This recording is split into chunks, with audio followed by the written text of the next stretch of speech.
Only 10 days until Stranger Things Season 5 Volume 2 drops, and we got ourselves a trailer breakdown.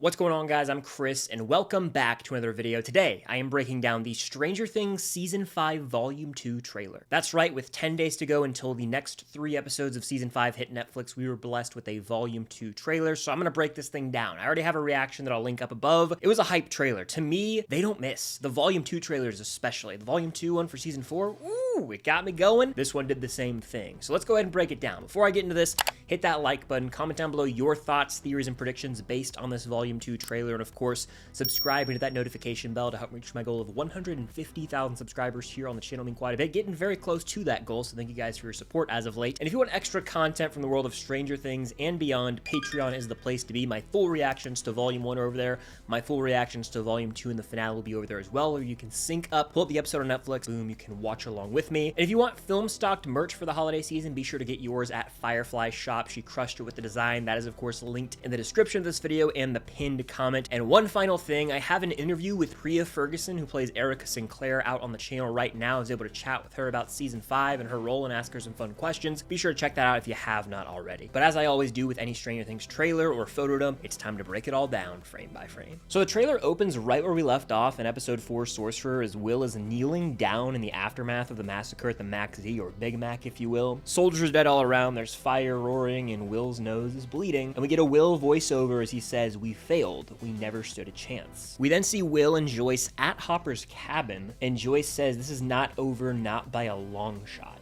as she sort of comforts Will. It seems like they might be laying low for a while and recovering after that big battle and gearing up for the next final mission. Now, in a recent Instagram post, Ross Duffer had a caption that sort of gave us some insight into every episode from Volume 2, and he did say Episode 5, Shock Jock, is going to pick up right where we left off in Episode 4, so thus far, this all checks out. The next shot of the trailer is of Mike looking up at the sky as red lightning flashes overhead. You can even see a little spore or particle floating near his head. This signals that Mike is in the Upside Down. And this is actually the first time we've seen Mike go in the Upside Down in the show, unless you count the tunnels from Season 2 when he's down there and the spores are floating all around. Now, he's standing over a sewer grate. It seems like he could be right outside of Hawkins' lab, this based on some later shots in this trailer. So there's a good chance what he's looking up at is that sort of ball of energy that's going to explode overhead of Hawkins' lab in the Upside Down. Next up, we see Holly and Max in Camazotz, aka Henry's mind prison, as they go from one memory to another. This time it seems like they're in Holly's memories, though. They appear to be going from the school in which we see Holly interacting with Mr. Whatsit into Holly's bedroom at the Wheeler house. Now, it's worth noting that they seem to be dropping down through the center of the carousel at the playground to get into Holly's room. So the question I ask is, are they going to find a way to get out of Camazotz via traveling through Holly's memories? We know Max nearly got out by going through some of her darkest memories, so we'll see. Hello, man.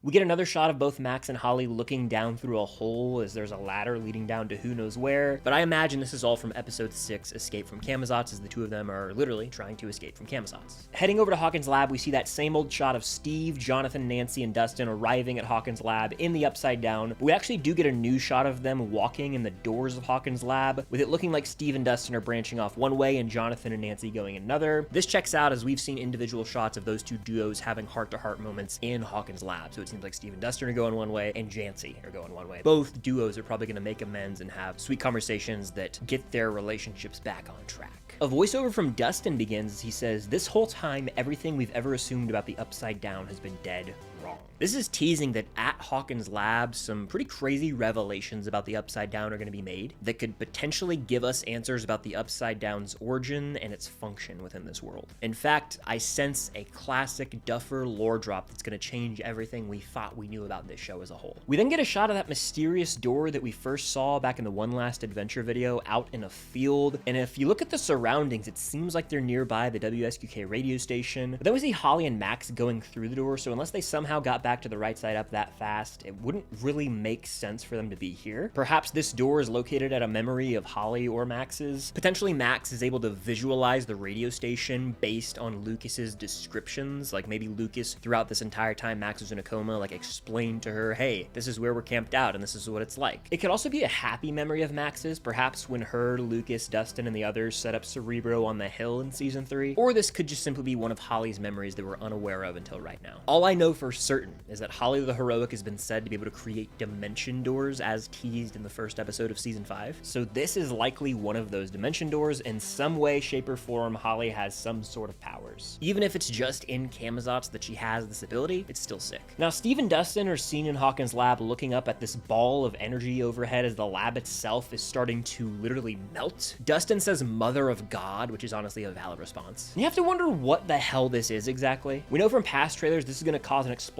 that'll send ripples throughout the sky of the Upside Down, but why is this happening? Is it related to the Einstein-Rosen bridges / wormholes taught in Mr. Clark's class earlier in the season? Like, could this open the door to dimension hopping or time travel in the final 4 episodes of the season? Perhaps it's a surge of energy that will break the barrier between the Upside Down and Dimension X, revealing the Upside Down to have just been a small piece of Dimension X all along that was carved out of it surrounding Hawkins. There are more shots of this explosion in the trailer that we'll get to later, but earlier in this trailer when Dustin says everything we assumed about the Upside Down was dead wrong, he's likely referring to whatever the hell has to do with this explosion. It's so cool too because an awesome remix of Diana Ross's Upside Down starts playing over the trailer, and I'm always here for any sort of epic or upbeat remix to a song from the 80s in a Stranger Things trailer. We then see Elle in the WSQK radio station. She's putting on headphones, she's blindfolded, clearly signaling that she's entering the void. Who's she trying to locate? Potentially Holly again, hoping this time it works, or maybe Henry /1 / Mr. What's-It / Vecna.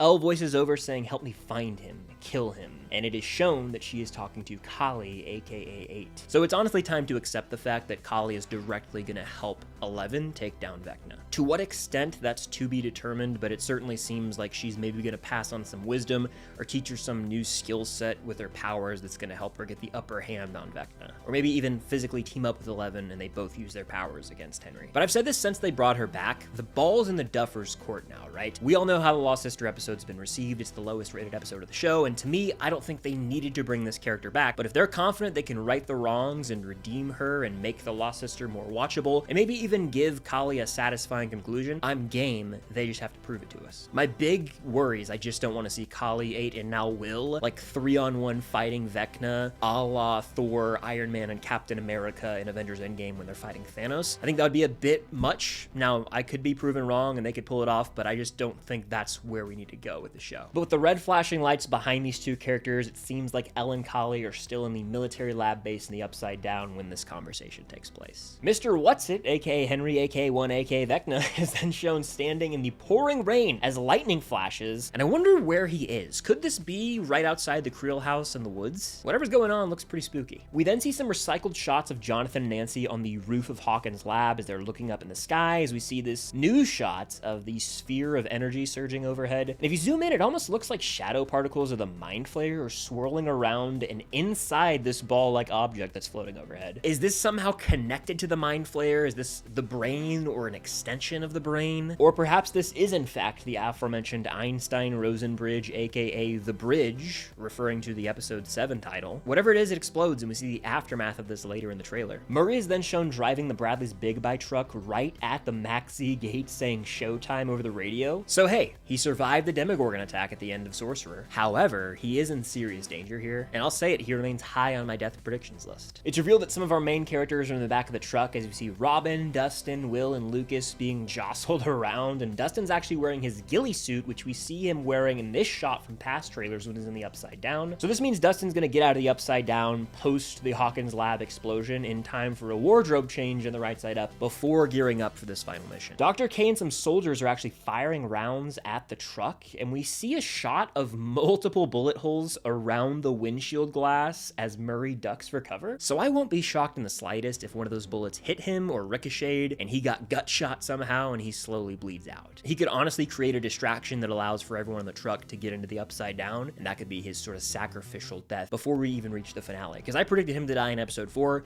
Maybe I was just off by a few episodes, but if Murray dies, which I think he will, I don't think it'll be in the finale. I think it'll be before then. But Nancy pops up out of the top of the truck and starts firing rounds back at Dr. K and the soldiers, and she doesn't mess around as always. She's without a doubt one of the most badass characters in the show. Now this scares me ever so slightly because if you look look at this shot from past trailers, there's an extreme close-up of a shot being fired from a rifle. Could this potentially be hinting at a bullet that's gonna take someone's life? Is Nancy in trouble here? I'm not so sure because we have seen her in the Upside Down in this outfit, so she's gonna make it out of this scene. But that bullet could be for Murray and he might be toast. Then in the back of the truck, Robin says, kind of thought that was supposed to be the easy part, to which Lucas responds, it was. And this exchange has me thinking that they've made it through the gate into the Upside Down, thinking that was gonna be the easy part and they still have one hell of a mission ahead of them. Max and Holly are then shown running through Camazotz in the woods, then in the caves, but they look at something with frightened faces, and I think it's likely Henry in pursuit of them, though we know Henry won't enter the caves due to some past trauma. Getting into the first shadow lore here, it's notably an encounter with the Mind Flayer from his childhood, but I wonder if maybe he's in Vecna form here. I really can't tell, but they're looking at something pretty creepy. In Hawkins Memorial Hospital, we see a demo turning the corner as Vicky looks on distressed, and she's clearly in her candy striper outfit, so she's on shift. She's working right now. But as the lights flicker, you can see Robin behind her along with a military guard. So it seems like the Demogorgons are coming to this hospital for someone, right? For a reason. They have a target in mind. So if Robin and the military maybe set up a line of defense outside of someone's room, or is this unexpected and this catches everyone off guard? Either way, considering we've seen Lucas holding Max in past trailers in the hospital, we know everyone here is in serious danger. And real quick, who else do we know that's still at the hospital? Karen and Ted Wheeler. Should we be worried about them? Maybe. Dadgummit.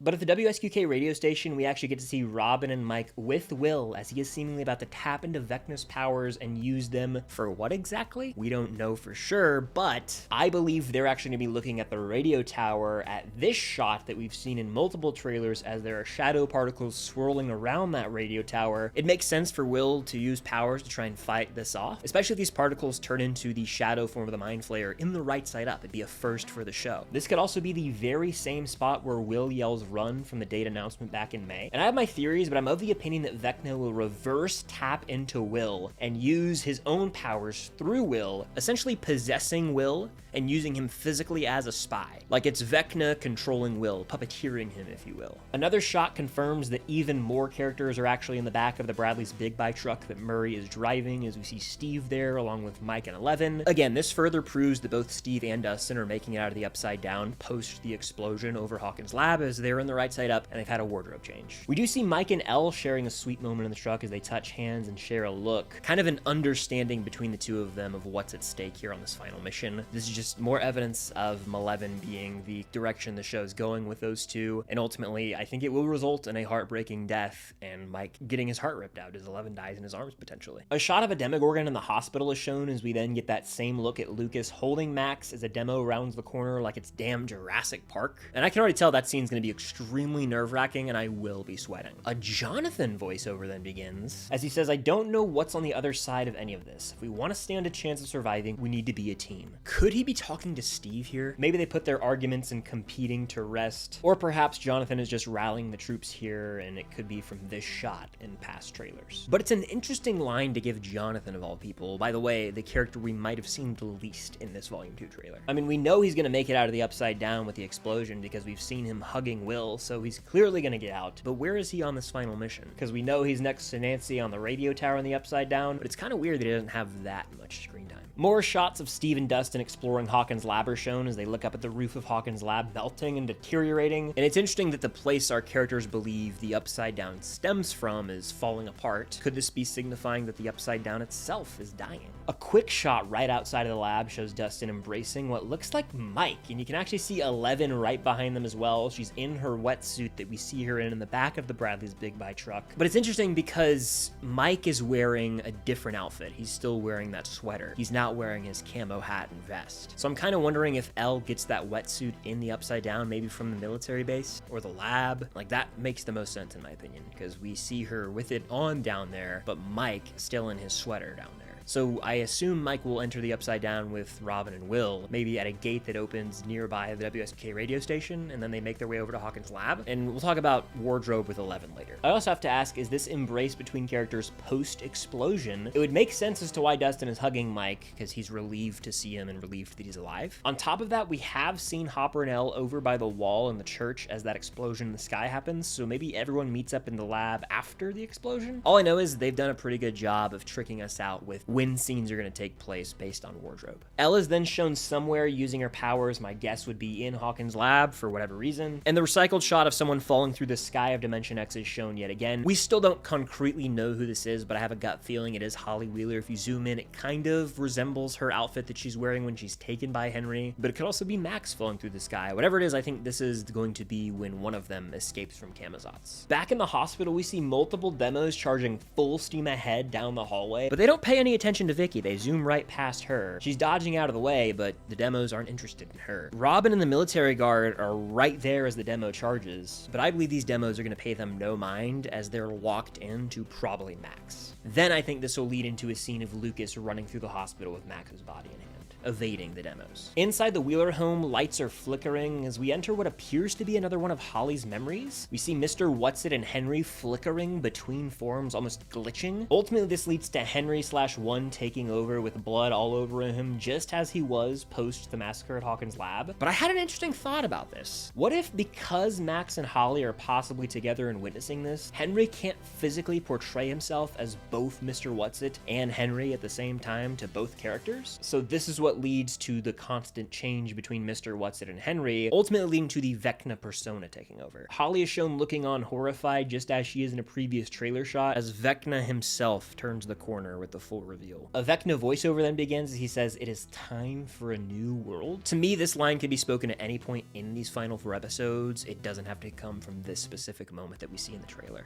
The explosion in the sky that comes from Hawkins' lab in the Upside Down is then set off, and this time we actually get to see it spread over Hawkins' library and downtown Hawkins with this blue glowing light overhead. And it goes all the way to where Hopper is, next to the church, where it hits the wall. And I've been questioning this since we first saw this shot in previous trailers. I wonder if this explosion is going to break down the barrier between the Upside Down and Dimension X. And I'm curious to see what the repercussions of this explosion in the sky will be. In the military lab/base, we see Kali breaking out as she takes down a guard. I wonder if she has enough strength to use her powers yet in order to like play mind games on this guard, or if she said screw it and just fully charged at him. A very brief explosion is then shown, and it looks like a Demogorgon or two might be blowing up. And this could be washing machines at the hospital, right? We know demos are lurking around the laundry area of the hospital based on previous shots from the teaser. So maybe Lucas and company rigged up explosions to take out the demos, and they intentionally lured them down to the basement to take them out. All I know is that whole sequence is going to be both fun and wildly intense. This could also be something from the radio station, and I could just be insane, but my mind went to washing machines, all right? Sue me.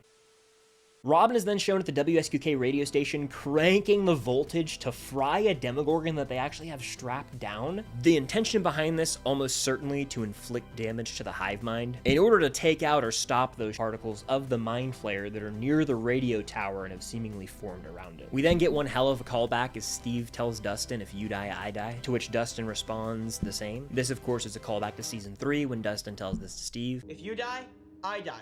Okay. And if you pay attention to what Steve's wearing, he's got a new fit going. There's a backwards hat and a bandana on. That bandana feels very season 2 Steve in the tunnels. And the jacket he's wearing looks like the one he wears in the season 4 finale as well. This little exchange is all I needed to see to know that we're going to get classic Steve and Dustin at some point in this volume. They're back as brothers, hopefully putting their beef to bed. A super fast shot of Dustin sprinting through the halls of Hawkins' lab is shown. To me, this is him getting away from that explosion, or maybe running from the military guys who are going to come knock the doors down. The explosion itself is then shown with a close-up, and it looks like it launches both Nancy and Jonathan. Could this result in serious injury or death for both of them? I know the trailer wants us to think that, but we have seen these two characters back in the right side up in these trailers already, so it seems like they're going to be okay here. Elle is shown using her powers with both hands out as she pulls something down. It could be vines or maybe part of a gate, or it could be the spot where Will has been captured and tied down, because we know this shot of Will screaming exists and we've yet to see it. The settings kind of match with the background and the color palette of the scenes. Could this be the same area where Will is looking up horrified? I believe so. 11, Kali, and Hopper are then shown in the middle of some absolute chaos. What looks like the destruction and debris of that church set are floating all around them as Elle pushes it away with her powers. Hopper even yells, "Come on," as if they need to get through a nearby gate or just away from this area in general. This to me seems like the aftermath of that explosion in the sky, maybe causing havoc, blowing up the church, deteriorating the wall. And the reason I say that is because Elle is wearing her normal season 5 outfit. So this is pre-wetsuit, which we've seen her wearing in the right side up. So this can't be too late in volume 2. That means no matter how wild this looks, they're gonna get out of the situation, and that the explosion itself will have to happen relatively early in Volume 2. You know what? Maybe it is in fact in Shock Jock Episode 5, as the shock in the sky could be referring to Shock Jock. Of course, I know Shock Jock refers to like a radio host or DJ who's not afraid to speak their mind or make the audience laugh, so that could certainly be referring to Robin, but I don't know if that's gonna involve her or not. We then get possibly the most intriguing shot in the entire trailer. We see red cracks in what looks like the sky at first glance, but I think this is gonna be an upside down shot of Dimension X. So the ground is actually at the top of the shot as it begins to crack red, signaling that the border between Dimension X and the upside down is about to break. If you flip the shot, it looks just like the sky of Dimension X is overhead with the ground below, so in a way, we could get a signature Duffer upside down shot that goes from the explosion in the sky of the upside down with the blue and red lights to the ground of Dimension X cracking. That would be one of the sickest shots and reveals in the entire show. But the final shot of the trailer reveals Vecna actually detaching from vines in what appears to be the same area that the kids are being held in the spires. To me, this is going to be inside the Mind Flayer, or at least wherever the Mind Flayer resides, like its own hub or base where it connects to Dimension X or the Upside Down. And this shot to me represents how it will be fully revealed that the Mind Flayer is the big baddie in control of everything, Vecna included, and Vecna's just been a pawn this whole time. I won't even be shocked if they go the route of the Mind Flayer using Henry's body as a host of sorts and needing these kids to be the new host or energy source, as the body of Henry is severely decayed and lost some of its power. So perhaps the Mind Flayer is trying to break into 12 pieces, dividing itself up into 12 different kids who can then go on to conquer other worlds or dimensions. It's gonna get dark, sick, and twisted, so get ready for that, but all will be revealed in time. But that does it for the Stranger Things Season 5 Volume 2 trailer. Honestly, I can't stop rewatching. I think they cooked. It's one of my favorite trailers they've done for Season 5, and I wonder if we're gonna get a finale trailer or not. I think we will. But with only 10 days to go until Season 5 Volume 2, be sure to stay on the lookout for lots of content coming to the channel, both predictions and theories, but also coverage of the next 3 episodes when they drop, including my reactions and breakdown to it all.